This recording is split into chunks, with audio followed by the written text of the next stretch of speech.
Can this little box power this big old van? Redundant systems save lives. We want to find out right now is what is the baseline consumption. So that means I could run Starlink all night, run lights all night, and run my S-Bar heater all night at 145 watts. Charging.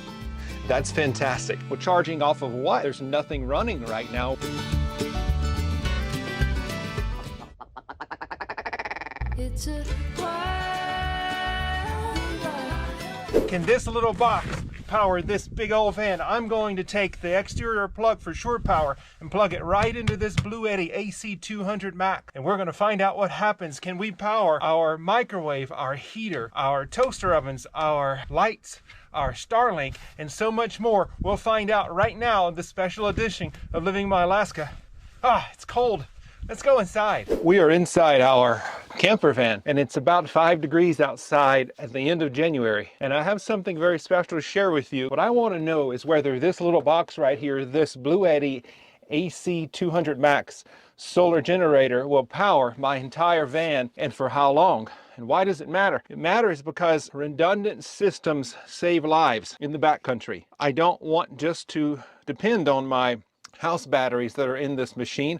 I don't want to depend on just the heater system or just one heater system. I want multiple power sources for multiple events where at least one or two can fail and I still have a survivability possibility if I'm stuck in the backcountry. For example, if for some reason the house batteries on this van died, I'd freeze to death if I didn't have an extra option, because while my heater is diesel powered, it still uses a little bit of electricity to run its systems. So I need a little bit of electricity in this thing. I also need electricity for lights and microwaves and electric tea kettles and Starlink. And so I want to know, if my house battery goes out, do I have a backup? Here it is. What if my generator doesn't start? Do I have a backup? Here it is. So we have multiple systems in this thing. We have house batteries, we have generator, we have this, and if all else fails, we can crank the main engine. That's 4 different methods to escape from a bad situation in the backcountry of Alaska, and I think that's a great idea. It gives me confidence when I have these redundant systems. And so adding something like this into my redundant system backup plan is a really smart idea. So what we're doing today is we're testing, can this little box power this entire van just from right here? And the answer is we're going to find out.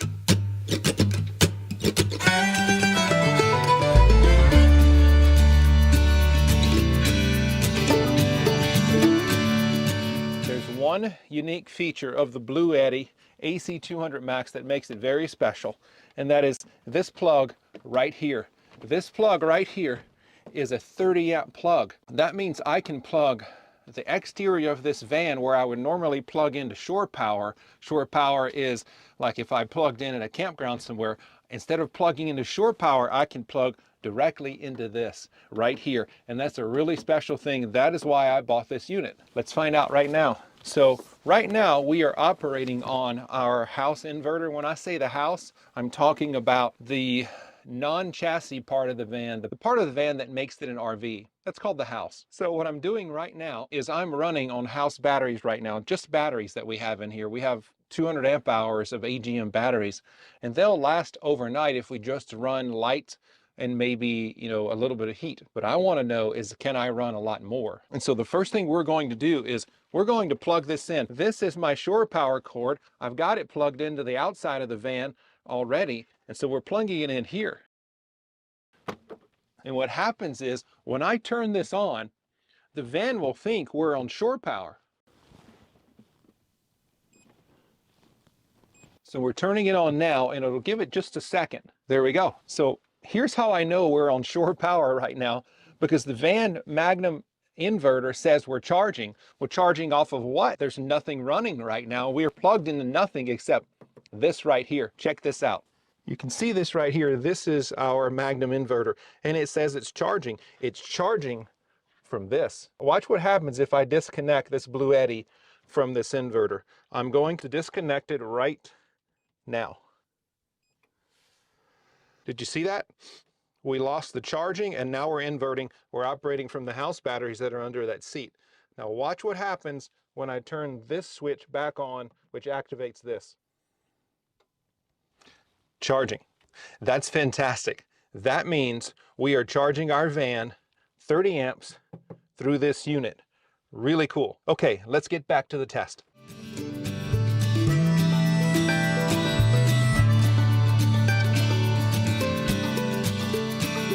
So the first thing we want to do, we want to see what the baseline draw is. So what I want to do is I want to know how long I can run this unit before this unit dies. And I have a hunch it's about 12 to 14 hours.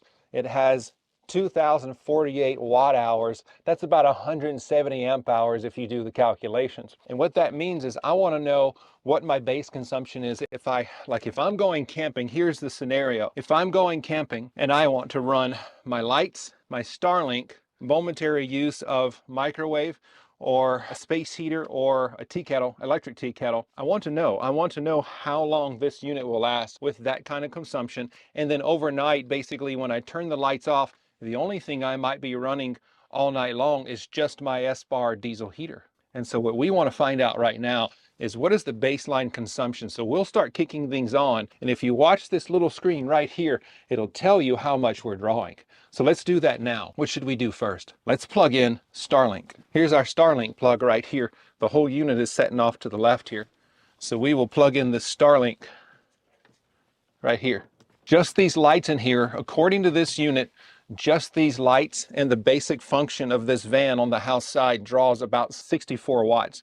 When I plugged in the Starlink, we went to 74 watts. And I suspect it'll go a little higher. And so now I have Starlink plugged in and I have lights. And the S-Bar heater, it's running right now, but the electrical draw is nominal. I can't even see a difference in here. 145 watts. That is our draw right now. So that means I could run Starlink all night, run lights all night, and run my S-Bar heater all night at 145 watts. And I think if I did my calculation right, that will give me about 10 to 14 hours, probably about an average runtime of 12 hours before this thing goes dead. And what's really important about that is as this goes dead, I could easily switch to my house batteries, which would give me another 12 to 15 hours, 12 to 14 hours of life of electricity. So we're in really good shape here. There's one more thing I want to turn on, and that is my refrigerator. So I will do that now. We're humming along at 132 watts. You probably can't hear that hum. That is the refrigerator. So now we're at an average of about just under 190 watts.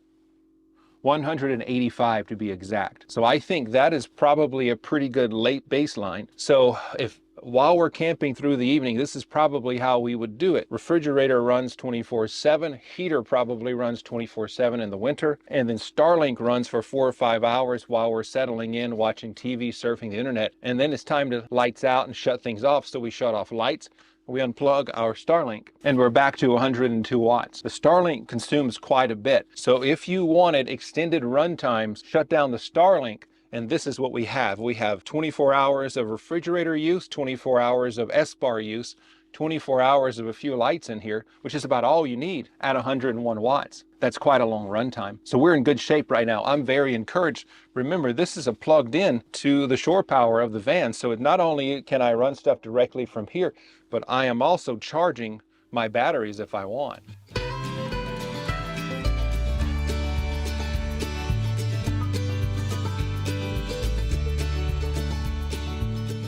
So now let's see what happens if we turn on the microwave. We are currently at 100 watts running lights, the S-Bar heater, and this refrigerator. Let's see what happens to this wattage meter when we turn on that microwave, let's say for 10 seconds. There goes the microwave, 1500 watts. Yeah, that'll draw this down pretty quick. You can hear this fan running to keep this box cool. That's what we're looking at, 1500 watts. Okay, I'll shut off that microwave and we'll go back to roughly 100 watts. So here's what we found out. After testing the microwave, I estimate that each minute of microwave running at 1500 watts will burn about 1% of the energy in this Bluetti. That means if I want to run my microwave for 5 minutes, I will use 5% of the storage capacity. So if I'm at 100%, 5 minutes of microwave brings me down to 95%. 10 minutes of microwave brings me down to 90%. That's not a whole lot. We can manage that. All I would do in the microwave is run it for about 5 minutes to heat up a meal at the most. And that's just about it. So we do that a couple times a day. We're still looking at 90% battery capacity to run the rest of this operation.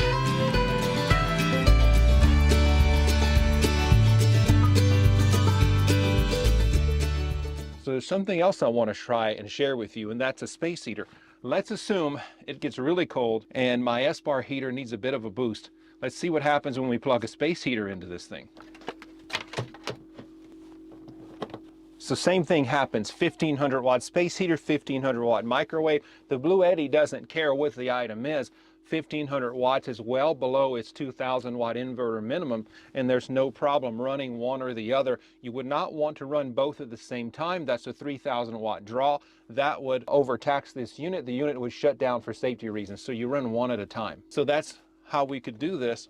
And again, for every minute that we run a 1500 watt space heater, we would lose 1% of our battery capacity.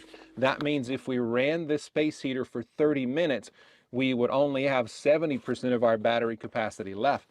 That's probably not something we're going to do because, to be honest, the S-bar has never let us down. But in an emergency situation, we know we have something like this to keep us from freezing to death.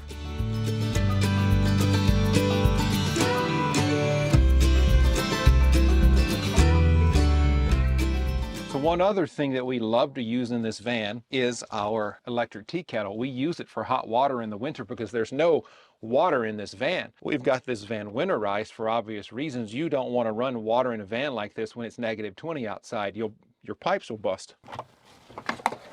So here's my little electric tea kettle. I bought this when we were traveling. When we first bought the van, we went through Whistler in British Columbia, and I was so excited to find this little tea kettle. Let's kick it on and see what happens.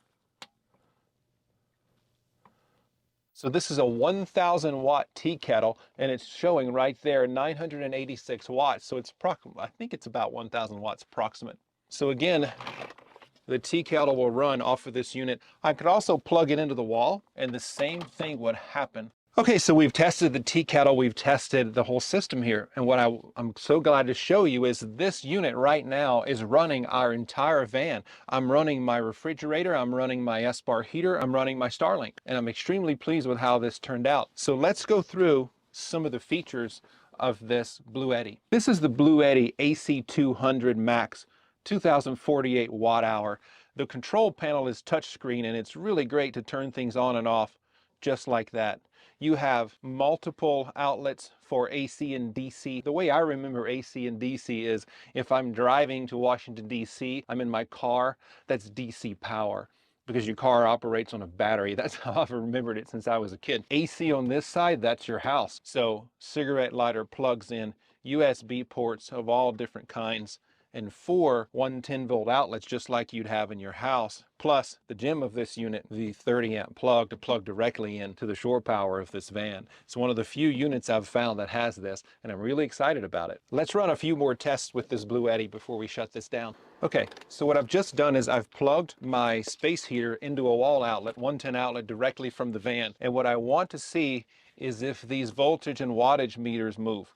This is the output voltage right here, 120 volts. Output power is 65 watts at the moment. So let's see what happens when I turn on this space heater. Yep, there you go. So I'm taking this plug, and instead of plugging it directly into this unit, I will plug it into this wall outlet right here. And then we'll set this space heater right here so you all can see when I turn it on what happens. We are at 107 watts right now, running just lights right now, and the refrigerator. Watch what happens when I turn on this space heater. We jump up to 1500 watts, down to 12. So we'll go back and forth, but you get the point. When we turn it off, you'll see it go back. So what we're doing here is we're demonstrating how, although we're plugged into the van, not this.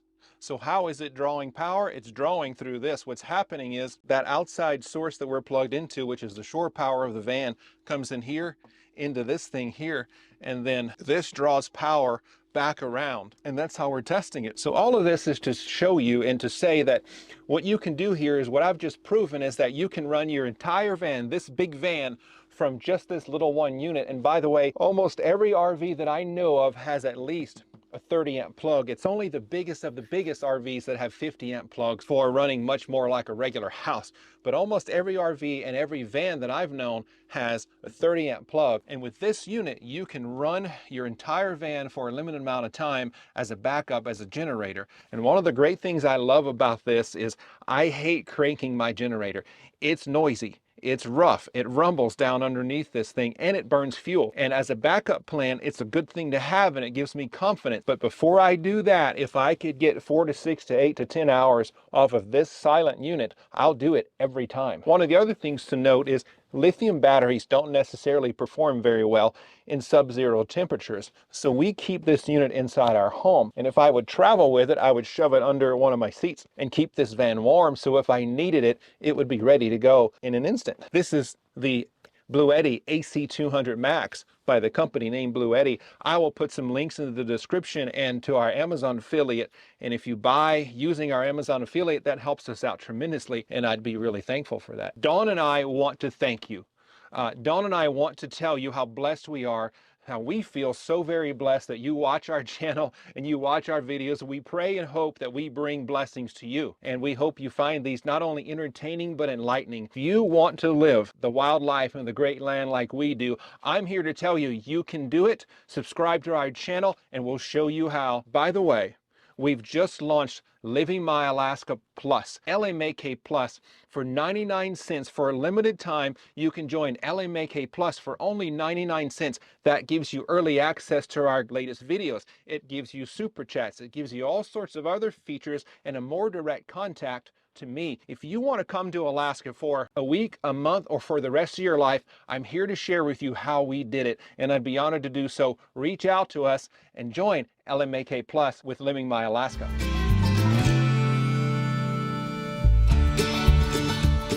I know there's a question that all of you are wondering. You might ask, Bennett, how exactly, if you run this thing down overnight, then how do you charge it if you're parked in the backcountry of Alaska somewhere? And I'll show you how right now. This is the charger unit for this box. And what we can do is, no, we don't have a place to charge this in the backcountry of Alaska, except we have a generator on board. And so if we crank the generator to charge our house batteries and everything else in here, we can plug this into the wall outlet.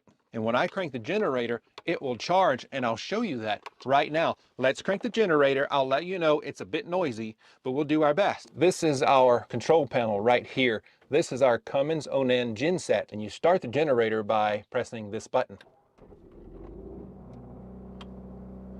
Probably can hear a little bit of hum. So here's our Bluetti unit, charging unit. There's one issue with this charging unit that I kind of don't like. It's got a cooling fan, and so when you plug it in, it's got a little bit of a hum to it, but that's okay. I can deal with it. We've plugged it into the side of the Bluetti. My van is inverting power, which means it's giving me DC power from the generator through the inverter to AC power, so I can plug in a 110 outlet like this straight into the wall. So you might have heard a little bit of a change in the tone of the generator when this kicked on. It's drawing power from the generator right now, and I'll show you something. Check this out. Right here is the input voltage. We're inputting 466 watts and almost 55 volts directly back into this solar generator from our gasoline generator that's under the van right now through the wall outlet. We will plug this in while running down the highway. The main engine can charge this as well through these outlets as well. And so if we use this overnight, then we pack up and we have maybe a 4-hour drive ahead of us. What I will do is I'll plug this in the back of the van somewhere where it's safe and it can ride comfortably and I don't have to hear it, and we'll charge it while we're driving. So we have two ways to put voltage back into this unit even if we're off grid. Number one is the main engine of this van, and the second more beneficial way to do it is by running our generator. We charge everything at one time, and that's how we charge the Bluetti when we're off grid in the backcountry of Alaska. If you liked this video, I know you're gonna like some of the other videos that we've worked so hard to create for you, like this one. Check this out. Let's go there now. Y'all come with me. Let's go to this next video.